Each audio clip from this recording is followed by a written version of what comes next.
بسم اللہ الرحمن الرحیم والصلاة والسلام علی سید المرسلین والحمد للہ رب العالمین۔ آج ہم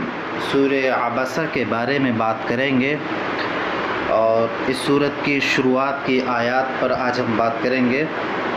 اور اس سورت کا کیا شان نزول ہے اس کے بارے میں بھی بات کریں گے۔ آج ہم تقریباً 10 آیات کا 10 سے 11 آیات کا ترجمہ اور اس کی تفسیر کریں گے۔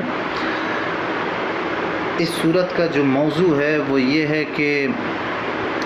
دین کی تبلیغ کرنے میں، دین کی دعوت دینے میں یا دین کو سکھلانے میں فقیر، مالدار، حاکم، محکوم، صحت مند، غیر صحت مند، کوئی بھی شخص ہو تو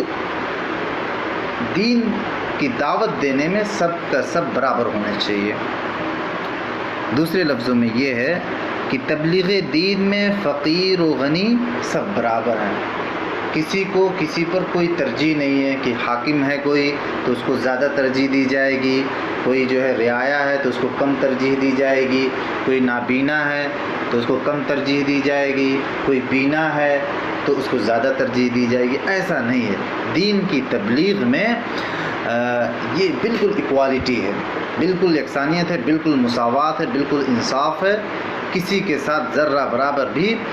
کمی بیشی یا کسی کو کسی پر فوقیت نہیں دی جانی چاہیے۔ یہ اس کا آج کا موضوع ہے۔ جو عبسہ وتولی جو آیات ہیں، یعنی کہ شروع کی جو آیات ہیں، اس کا جو شان نزول ہے وہ یہ ہے کہ ایک مرتبہ رسول اللہ صلی اللہ علیہ وسلم قریش کے سرداروں کو اسلامی تعلیم سمجھا رہے تھے اور مشغولی کے ساتھ ان کی طرف متوجہ تھے۔ دل میں بڑی تمنا تھی کہ کیا جب اللہ انہیں اسلام نصیب کر دے۔ اور جو لوگ تھے وہ چونکہ سرداران قریش تھے، اس میں امیہ بن خلف تھے، شیبہ تھے اور دوسرے عباس بن عبد المطلب بھی تھے اور بھی دوسرے لوگ تھے، تو ان سے بات چیت چل رہی تھی، اسلام کی دعوت دی جا رہی تھی۔ اسی بیچ میں حضرت عبداللہ ابن ام مکتوم رضی اللہ تعالی عنہ جو کہ نابینا تھے، وہ آپ صلی اللہ علیہ وسلم کے پاس آئے۔ حالانکہ وہ پرانے مسلمان ہو چکے تھے، حضور صلی اللہ علیہ وسلم کی خدمت میں حاضر ہوتے رہتے تھے اور دنیا اور اسلام کی تعلیم سیکھتے رہتے تھے اور مسائل دریافت کرتے رہتے تھے۔ آج بھی حسب عادت آئے تھے اور سوالات شروع کر دیے تھے اور آگے بڑھ بڑھ کر حضور صلی اللہ علیہ وسلم کو اپنی طرف متوجہ کرنا چاہ رہے تھے۔ آپ صلی اللہ علیہ وسلم چونکہ اس وقت ایک اہم امر دینی میں پوری طرح مشغول تھے، یعنی کہ دوسروں کو دعوت دے رہے تھے، تبلیغ کر رہے تھے، ان کی طرف توجہ نہ فرمائے، بلکہ ذرا آپ صلی اللہ علیہ وسلم کو گراں ہوا اور پیشانی پر بل پڑ گئے۔ اس پر یہ آیتیں نازل ہوئیں کہ آپ صلی اللہ علیہ وسلم کی بلند شان اور اعلیٰ اخلاق کے لائق یہ بات نہ تھی کہ اس نابینا سے جو ہمارے خوف سے دوڑتا بھاگتا آپ صلی اللہ علیہ وسلم کی خدمت میں علم دین سیکھنے کے لیے آئے تھے، اور آپ صلی اللہ علیہ وسلم اس سے منہ پھیر لیں اور ان کی طرف متوجہ ہیں، جو سرکش ہیں اور مغرور ہیں، متکبر ہیں، یعنی کہ ابو جہل وغیرہ اور شیبہ وغیرہ تھے، تو بہت ممکن ہے کہ یہی پاک ہو جائیں اور اللہ کی باتیں سن کر برائیوں سے بچ جائیں اور احکام کی تعمیل میں تیار ہو جائیں۔ ٹھیک ہے، تو ایسا معاملہ تھا، تو اس پر یہ آیات نازل ہوئیں۔ تو اس صورت میں یہ بتلایا گیا کہ آپ صلی اللہ علیہ وسلم پر ان کے اعمال کی پکڑ ہرگز نہیں ہے، یعنی کوئی شخص آپ صلی اللہ علیہ وسلم پر ایمان لائے یا نہ لائے، آپ کا کام صرف اور صرف تبلیغ کر دینا تھا، بات پہنچا دینی تھی، ایک چیز۔ دوسری چیز یہ ہے کہ وہ شخص جس کے اندر خود تڑپ ہے، خود طلب ہے، وہ خود جو ہے آپ کے پاس سیکھنے کے لیے آ رہا ہے، ٹھیک ہے، ایک وہ شخص ہے۔ اور کچھ لوگ وہ ہیں جو دین سے بیزار ہیں، ایمان سے بیزار ہیں، اور ان کے اندر تڑپ بھی نہیں ہے سیکھنے کی، بلکہ انہیں جو ہے اس امید میں سکھایا جا رہا ہے کہ وہ اسلام قبول کر لیں گے، تو چونکہ ان کا سماج میں، سوسائٹی میں بڑا انفلوئنس ہے، بڑا اثر ہے، بڑا اثر و رسوخ ہے، تو اس سے مسلمانوں کا فائدہ ہو جائے گا، ایسے لوگوں کو دعوت دینا۔ تو ایسا جب موقع ہو تو کیا کرنا چاہیے، ٹھیک ہے، اس کے بارے میں یہاں پہ بات کی گئی ہے۔ یعنی آپ صلی اللہ علیہ وسلم کو یہ کہا جا رہا ہے کہ کسی شخص کو اس بنیاد پر جو ہے نظر انداز نہیں کر دینا چاہیے کہ وہ نابینا ہے، ایک چیز، اور دوسری چیز یہ ہے کہ دوسرے لوگ جو ہیں وہ ابھی جو ہے اسلام کی طرف راغب بھی نہیں ہیں، اور اسلام کی طرف سیکھنے کا ان کے اندر جذبہ بھی نہیں ہے، تو زبردستی ان کو نہیں سکھلانا چاہیے، یہ مطلب ہے۔ اب یہاں پر کئی سوالات ہیں جو ہمیں سمجھنے کی بہت بنیادی طور پر ضرورت ہے، وہ یہ ہے کہ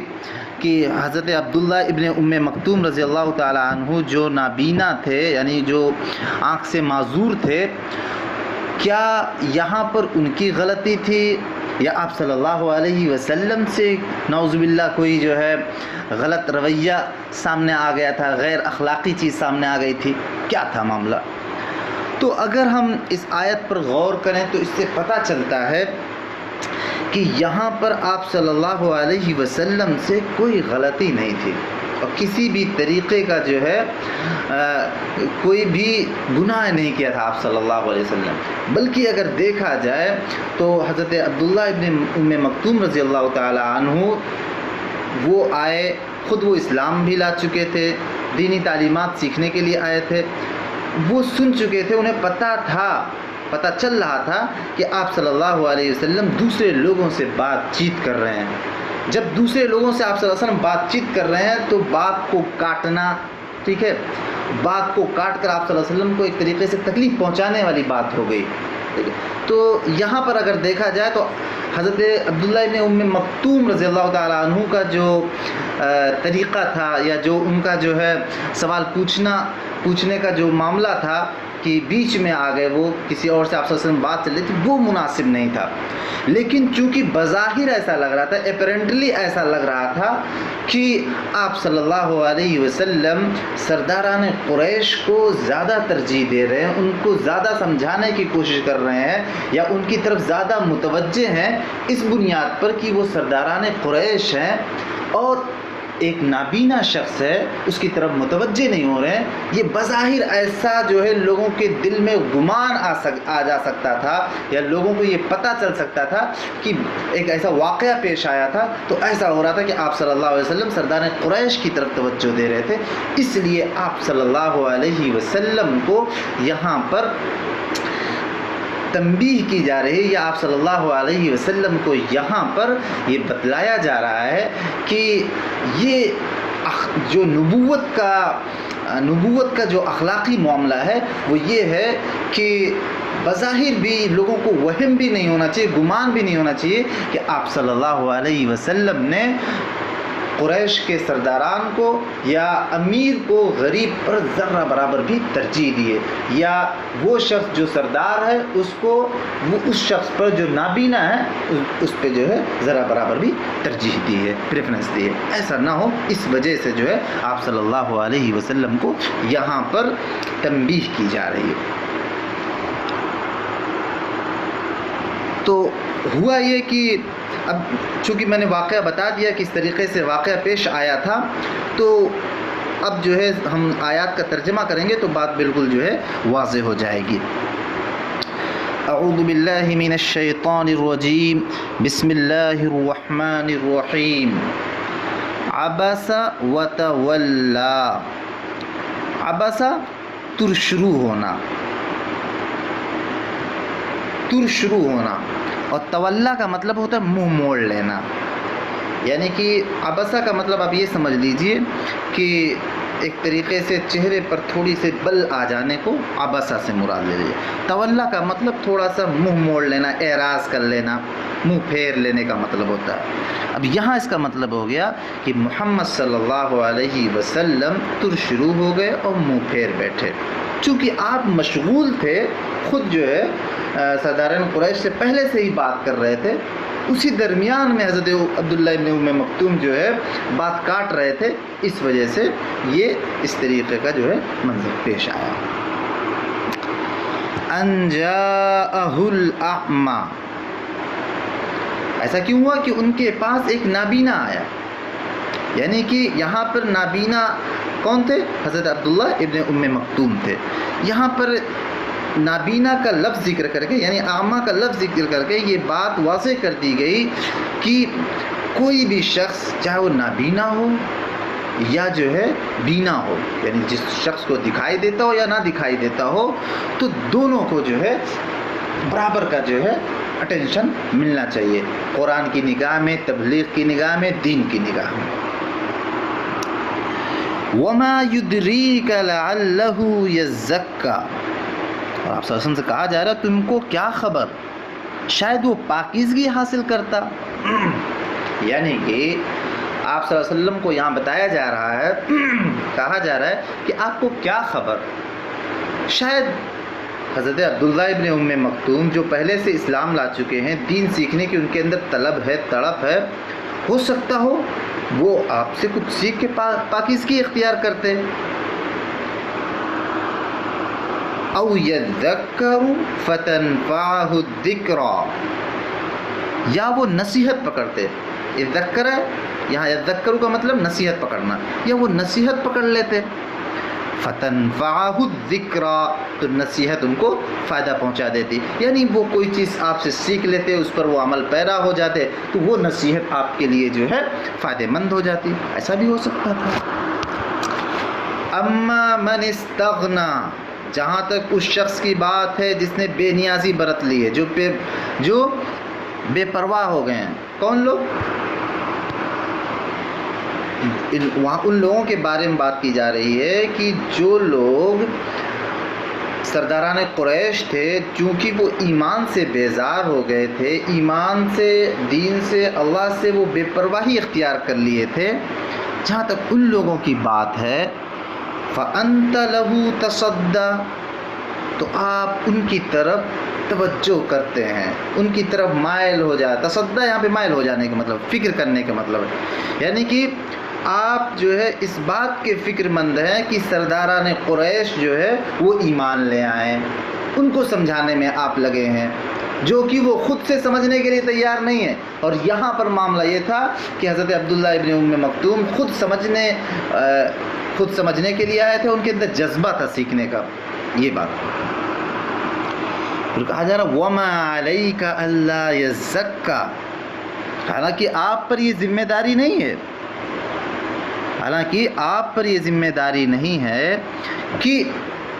وہ پاکیزگی اختیار کر لیں، وہ سدھر جائیں، یہ آپ پر ذمہ داری نہیں ہے، یعنی آپ پر یہ ذمہ داری نہیں ہے کہ کوئی شخص سدھرے یا نہ سدھرے، بلکہ آپ کی ذمہ داری کیا ہے؟ صرف اور صرف